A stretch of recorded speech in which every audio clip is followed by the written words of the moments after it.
Hey, Pascal here, nice to see you again, and today we're talking about the probably most important thing in filmmaking, and this is how to tell stories.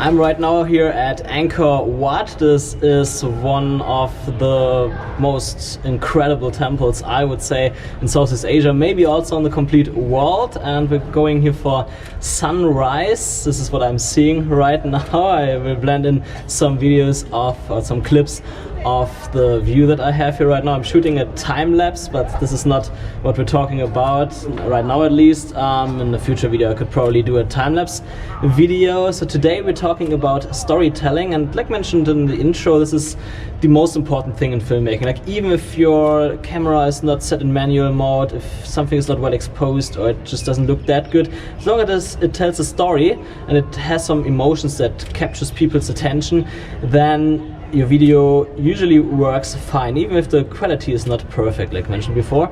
And yeah, that's why storytelling is actually so important, and I will basically do two videos of that. So today we're talking more about the visual storytelling and so on, and tomorrow I will tell you how to arrange your clips in your timeline so that it makes sense from a story perspective. So definitely also hit the subscribe and notification button today so that you don't miss out the other video tomorrow. So I would say I will finish my time lapse here first, and then we can get started.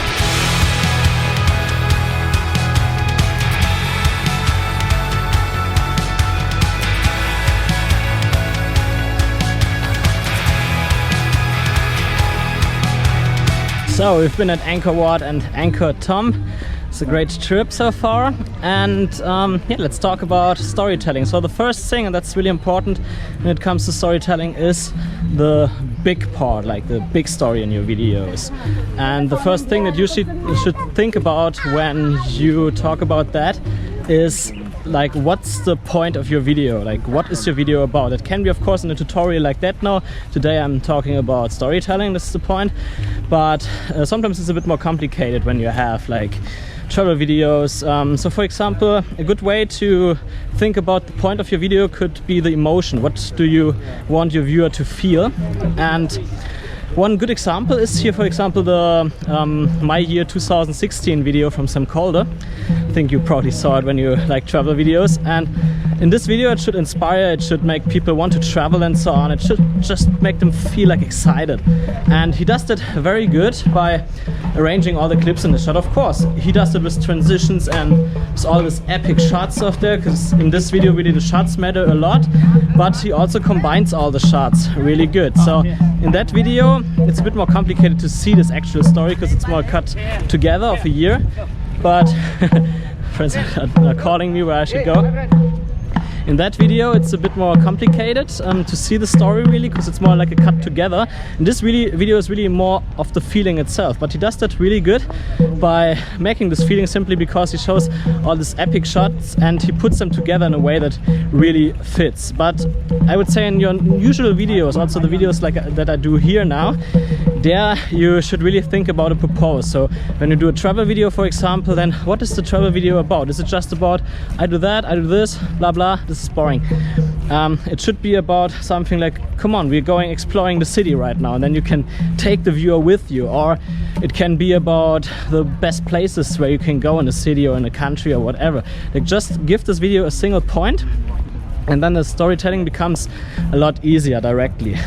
But the other thing, of course, what you also should think about is the three parts of a story. And this is usually the introduction or the beginning. Then it has a middle part where the story usually has a changing point or a problem gets solved or whatever. And yeah, it's also important to talk about problems if you do videos like that. So in the beginning, for example, the main character gets a problem, in the middle it gets solved, and in the end then there's a solution or there's a good ending or whatever. And try to make your videos a bit like that. Of course, you can't do that always perfectly in every video, but at least try to do it a little bit. For example, when I do a tutorial, I first try to speak a little bit about why you should watch the tutorial. So I come up with why you need to watch it. I talk maybe about a problem that you have, and Also, then over the video I come up with a solution and then a conclusion in the end. So this is also basically this 3-part story. It's a bit loud here now. So much for the big part of your videos. In a few minutes we will talk about visual storytelling, what is equally important.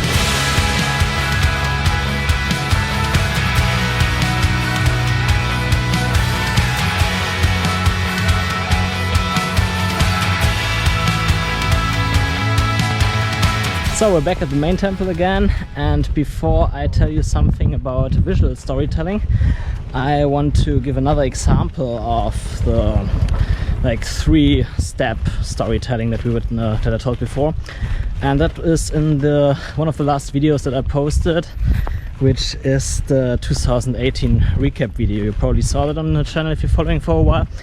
And there I basically wanted to cut a normal travel video, but I realized it's a bit boring to just put all the clips from one year into each other, because there's no real story then. And of course you can do it, but then you have to do it crazily good. And I wanted to do it a bit, I want to add a story to that. So what I did, I arranged the clips in another order, so that at the beginning I first got some nice epic clips of Khao Sok National Park in Thailand, and just to grab the attention of the viewer.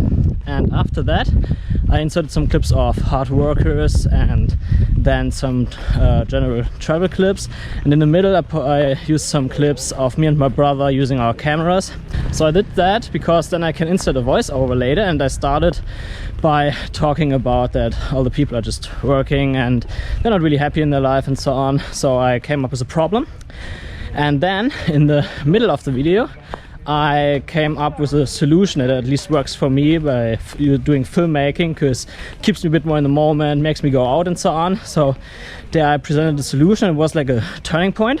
And at the end of the video I leave a question there, so in text form. I didn't use a voiceover there because I think it fitted better with text. And there I just asked, do you live? And so there's actually the story. Like, it first comes up with a problem, then in the middle part you have a change, and then there's this question, so that it makes people think in the end. And I think that worked quite good for the video. It doesn't have the most views, but this is mostly because it's not really a searchable topic. YouTube doesn't really know what to rank it for at the moment. But all the responses that I got from this video were pretty positive, so yeah, check it out. And there you can probably also learn how you can use only B-roll footage and still tell a story. But yeah, let's explore Angkor Wat a bit more, and then we can talk about visual storytelling finally.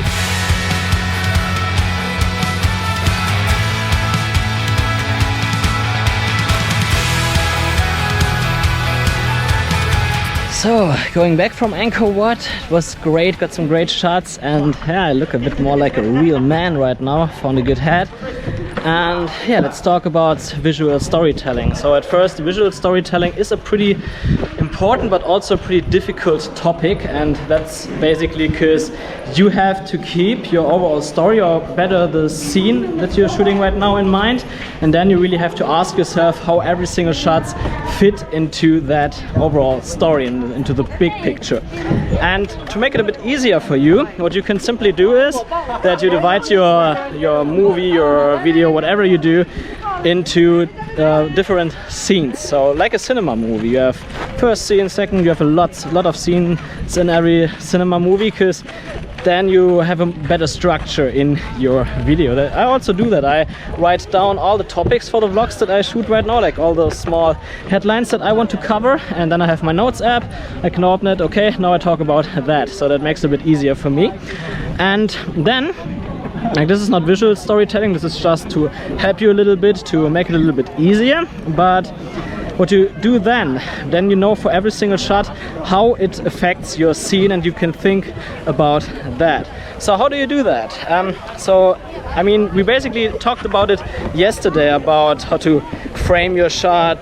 Do you want to choose a long shot? Do you want to do a close-up shot or whatever? And it's important to understand that whatever shot you choose affects the visual storytelling of your video. So let's do an example here. Let's say I show a person in my shot and I do a long shot, or maybe an extra long shot, pretty wide, so you see this person and you see all the surrounding, where the person is and so on, and what the person does. And in that case, you already know everything. And sometimes, of course, you want to let the viewer know that already, but it can also be that instead of showing the viewer directly everything, you want to make him a little bit curious. So you can do that, for example, by first starting with a close-up shot of the head, for example, then another close-up shot maybe of the hand, maybe the person carries something or the person does something else, and then you come up with a wide shot that really shows everything in one shot. And then you're revealing it step by step, so you're making the viewer curious, so it sees the face and the person is walking or whatever, and then he thinks like, okay, there's a person, what does this person do? Then it sees the hand, there's something in the hand, okay, what does the person do with that? And then you reveal everything. So this is very great, easy storytelling. You can actually also do a lot with the focus, like with a motion blur, of course. It's basically a focus. And of course also about the framing, like talked before. And that's why I was talking so much about that yesterday, because framing is really important. Yeah, and I mean, I could really talk for hours, and there are books about it, there are big online courses. It's definitely too much for that video, so I want to keep it simple here. And I think this is really the most important thing, that you really think about every single shot, think about your framing, think about the focus, what is in the shot, and how does this shot fit into the scene. And another tip that I have is that you should answer all those W questions, like what is the person doing, where is the person, who is the person, how does the person look, how does he or she do something.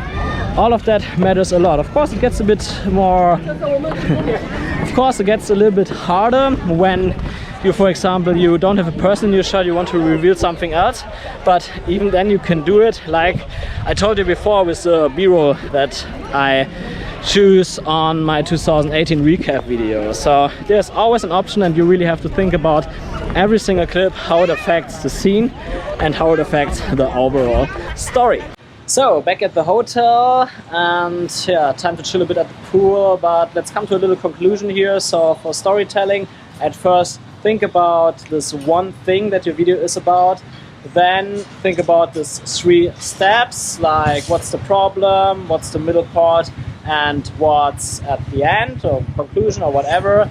Then define the scenes of your video that you want to have, and then think about every single shot that you want to do and how it affects the scene. And if you keep doing that, then you always get great stories in your video. So I hope you liked that video, and tomorrow we're actually going a bit further, because when you edit your video, you also want to arrange your clips in a way that makes sense, so that it creates a story. And yeah, we'll talk about that tomorrow, so don't forget to hit the subscribe and the notification button now, and yeah, see you then.